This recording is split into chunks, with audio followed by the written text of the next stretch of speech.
Baik. Bismillahirrahmanirrahim. Assalamualaikum warahmatullahi wabarakatuh. Waalaikumsalam.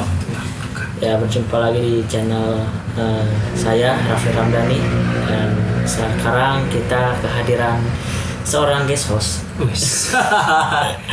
Gimana ini ketua? Yang bernama Syahputra Kembaren. Bang Kembaren yang lebih kenal ya. Nah, jadi di sini dalam sesi ini aku mau nanya-nanya Bang. Oke, tanya apa itu ketua? Nanya-nanya tentang perkuliahan di India lah. Mau kuliah di India nih ya. Tetap. Perkuliahan di India. Mungkin ada 3 model pertanyaan Bang. Oh, mak ngeri ini kayak udah kayak ujian lisan, ujian tulisnya ya. Ujian pondok kan. Yang pertama kan dari model pertanyaan apa, gampang-gampang aja apa. Terus yang kedua dari model kedua yaitu kayak model bagaimana, ini gimana gitu kan. Terus yang ketiga, yang terakhir lah, Ya betul. kenapa? Kayak inilah ya ujian pesantren ya, mahwa, uskur, berbayin, arif ya kan. Iya, biar lebih jelas. Pas siap. Karena kan apa ya, 5W1H. Oke. Enggak, kita enggak pakai 5W1H udah. Siap. Dah, mari kita mulai ya. Oke. Nih, Bang, apa yang membuat antum mau kuliah di India? Pertama, berkualitas Dan murah. Nah itu sih paling penting. Murah dan berkualitas. Ya kan? Karena kalau di Indonesia murah belum tentu berkualitas. Ya. Berkualitas gitu pun kalau berkualitas belum tentu murah. Ya. Biasanya berkualitas biasanya mahal. Nah, ya. Dan mahal biasanya berkualitas kecuali beasiswa. Nah. Nah, karena kita mandiri, India salah satu opsi yang bagus nih, yang murah tapi berkualitas. Nah, kalau abang sendiri mandiri atau beasiswa? Mandiri, biaya sendiri. Ya. Oke. Pertanyaan kedua. Apakah antum sebelumnya ada gambaran kuliah di India? Sebenarnya belum ada ya. Belum ada. Jadi datang di India langsung tahu oke, gini ternyata kuliah di India. Oh. Seasik ini, asik gue. Seasik ini ternyata kuliah di India. Seasik. Kenapa asik? Karena masuk kelasnya cuma 3 bulan, sisanya online. Jadi bisa fokus YouTube ya Allah.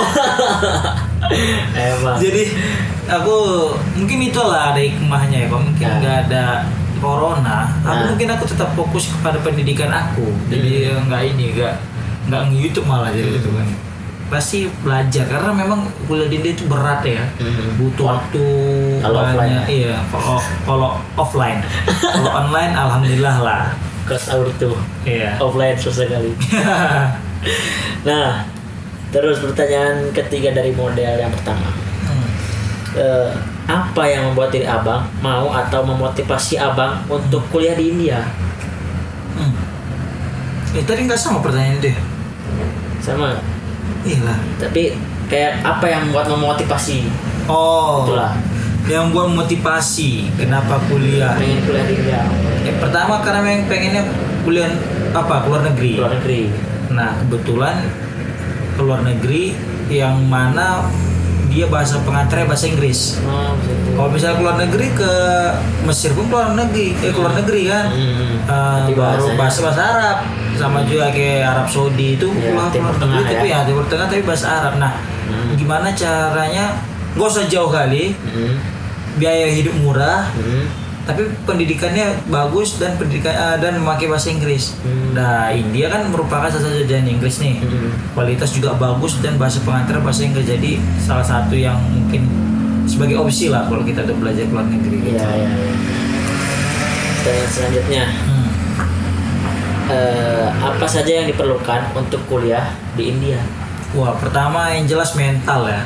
Karena kalau misalnya kita mental nggak kuat, datang ke India mungkin bisa balik lagi ke Indonesia lagi. Jadi mental sih. Yang kedua bahasa.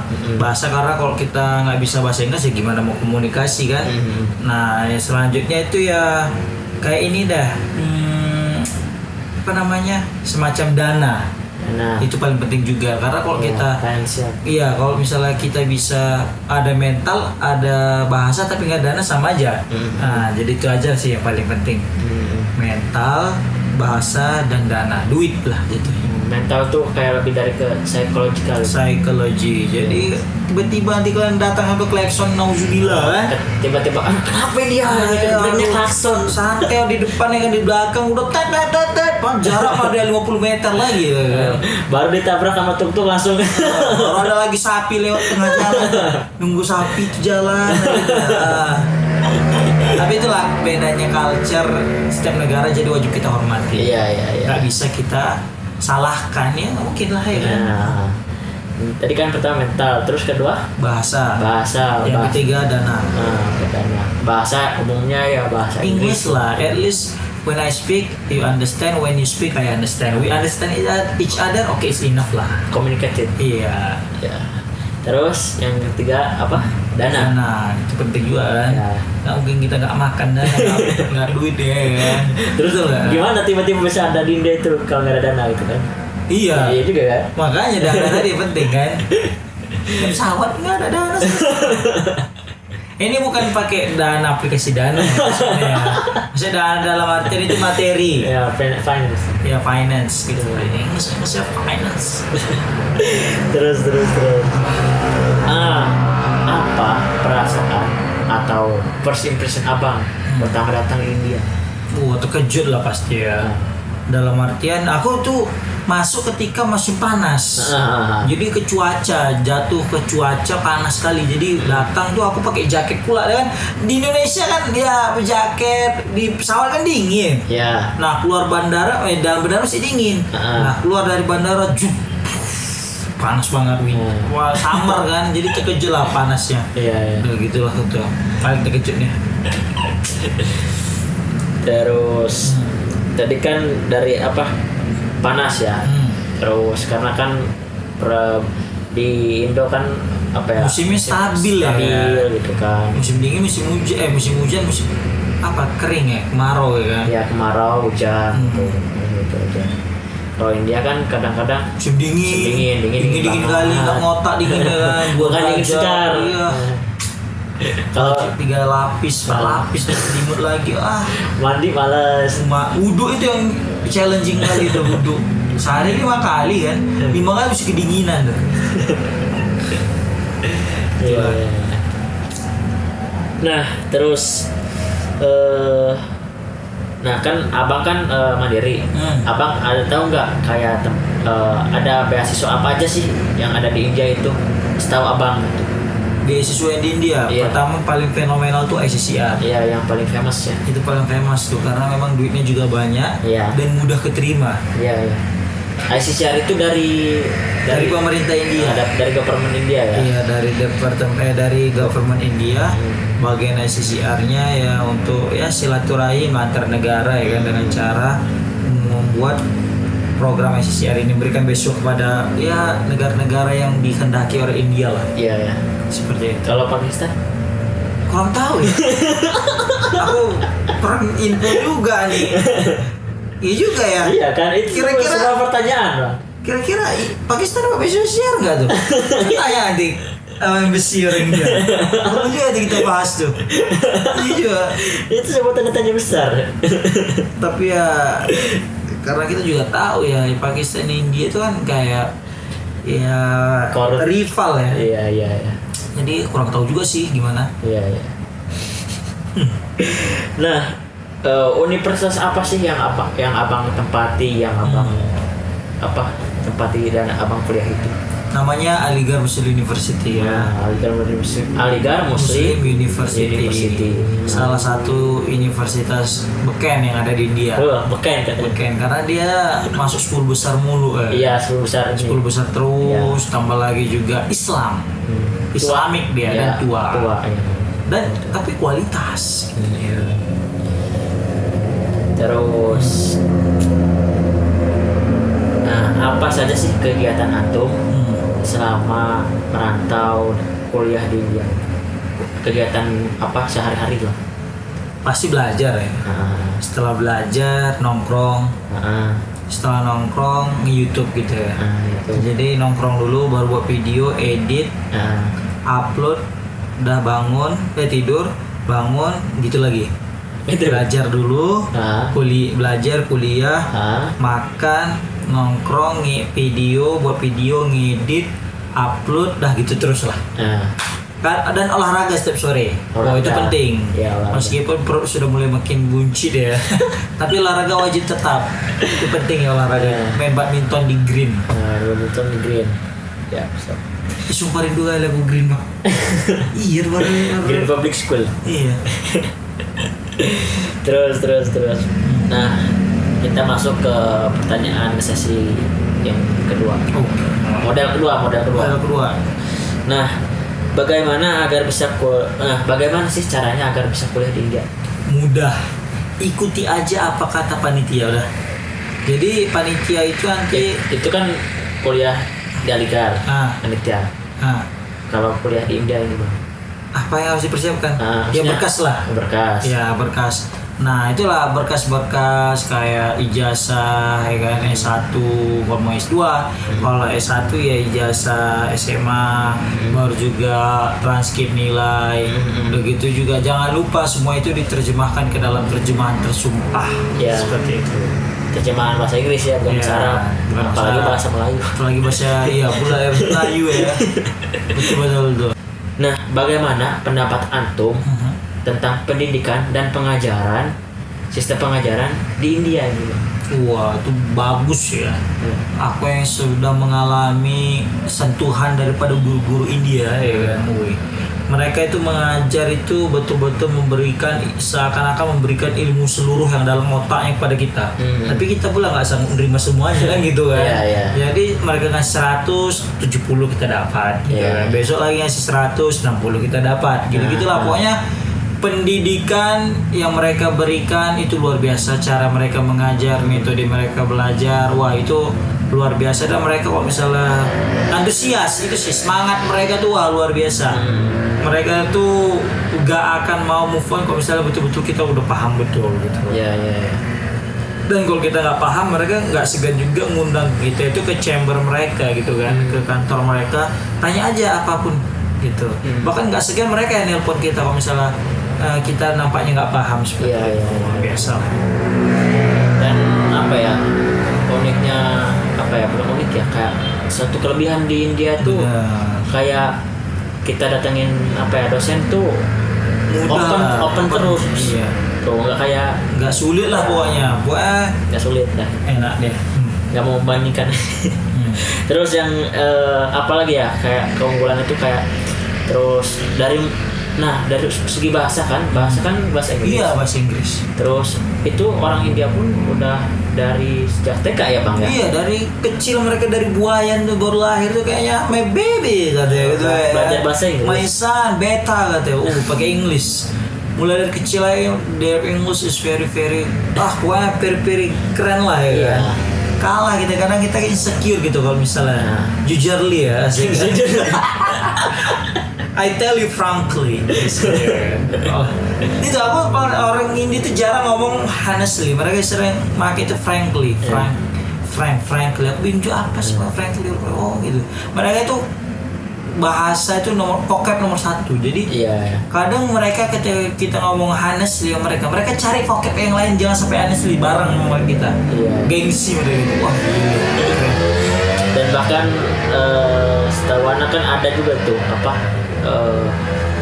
jadi di Aligarh itu dari SD-nya itu udah buku kayak bahasa IPA-nya itu bahasa Inggris semua. Enggak bahasa mereka ya.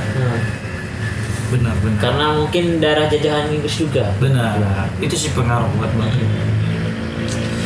Terus bagaimana bisa bertahan antum di India lah, yang kulturnya itu sangat berbeda jauh dengan Indonesia.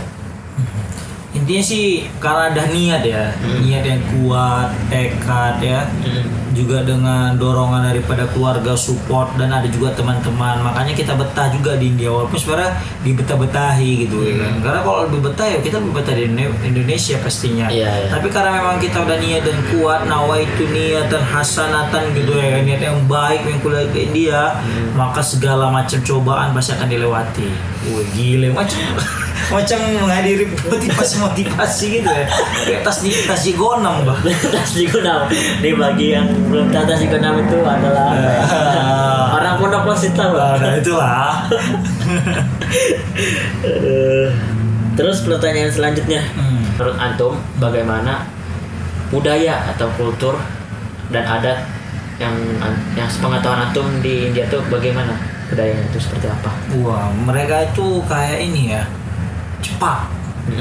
Semuanya serba cepat, mau makan cepat, mau apapun cepat. Apalagi dalam perjalanan kita tuh, wah di jalan tuh mereka tuh buru-buru kan? Buru-buru, iya. cepat. Pokoknya mereka sangat menghargai waktu. Jadi mereka itu orang yang gesit, mereka nggak tahan tuh nih orang-orang yang lembek-lembek, yang loyo jalannya lambat aja, mereka enggak. Makanya mereka itu cepat gitu, giat mereka itu, kerja keras. Nah, antum ini jurusan apa? Wih, jurusan ya, gile. Kita jurusan ELT, English Language Teaching, itu kayak SPD guru pendidikan bahasa Inggris. SPD guru bahasa Inggris. Iya, jadi kalau misalnya ELT ini kalau udah tamat ya biasanya jadi guru bahasa Inggris, gitu kan. Iya, even my English is not very pokoknya enggak ini asas. Iya. Nah, kenapa antum milih ELT? Karena kemarin kebetulan aku S1 bahasa Inggris gitu. Jadi biar linier ya kan. Jadi kata mereka itu kalau misalnya S1 bahasa Inggris ya baiknya S2 bahasa Inggris. Jadi biar nggak timpang gitu, nggak beda nanti kan kemampuan campur-campur. Jadi biar fokus satu tujuan. Begitu juga nanti kalau misalnya nanti kawan-kawan kalau mau niat S3 juga ya bahasa Inggris juga gitu. Iya. Selain ELT apa aja Bang dari Departemen Inggris itu apa aja? Ada namanya English Literature. Literature. Gimana ngomong itu? Aku bingung juga. Takut salah ngomong. Aku pronunciation-nya paling buruk awal ke bumi alir dunia ini kayak sastra ya. Sastra itu English. Ya. Sastra Inggris itu kayak gimana tuh Bang? Kayak tentang puisi, poetry. Ya itu novel ya. Baru juga ada juga kalau English cuma itu aja sih. English sama ELT. Jadi mereka terbagi dua, ELT sama pendidikan bahasa Inggris sama sastra. Adapun yang linguistik itu bukan lagi masuk departemen English, tapi departemen linguistik. Departemen linguistik sendiri ya sendiri. Gitu. Seperti itu guys. Dan mayoritas di Indonesia itu kebanyakan kampus yang linguistik ketimbang pendidikan bahasa Inggris untuk S2. Seperti itu. S2 pendidikan bahasa Inggris jarang di kampus-kampus, ada tapi nggak banyak. Tapi kok linguistik banyak gitu. Rencana ada lanjut kuliah lagi nggak Bang? Oh iya, sejauh ini balik dulu ke Indonesia ya kan, biar senang dulu hati mak. Kemarin udah diskusi mak, aku mau lanjut S3 kata mak boleh dulu, nggak usah S3 aja, cabut dari India dulu, ayo kita kumpul keluarga, nanti kita bicarakan gitulah kata mak, gitulah. Saran motivasi bagi yang ingin kuliah di luar negeri ataupun di India. Pokoknya kalian kalau masih ada kesempatan selagi masih muda, keluar negeri lah. Biar ketika kalian di luar negeri nanti kalian akan merasakan yang namanya semakin cinta dengan Indonesia. Karena biasanya kalau kita di Indonesia doang, kita merasa kayak negara Indonesia itu biasa aja gitu kan. Tapi ketika kita udah di luar negeri, kita semakin merasa sayang dan cinta dengan Indonesia. Rasa nasionalisme kita akan lebih tinggi. Iya, meningkat seperti itu. Oh ya, mungkin kita tutup sesi tanya jawab untuk perkuliahan di India. Nah, bagi kawan-kawan yang ingin tanya-tanya tentang kuliah bisa tanya di kolom komentar ataupun hubungi Bang Putra, di IG-nya Bang Putra juga bisa kan, ataupun hubungi aku pun bisa. Ya. Mungkin sekian. Wabillahi taufiq wal hidayah. Wassalamualaikum. Terima kasih kawan-kawan.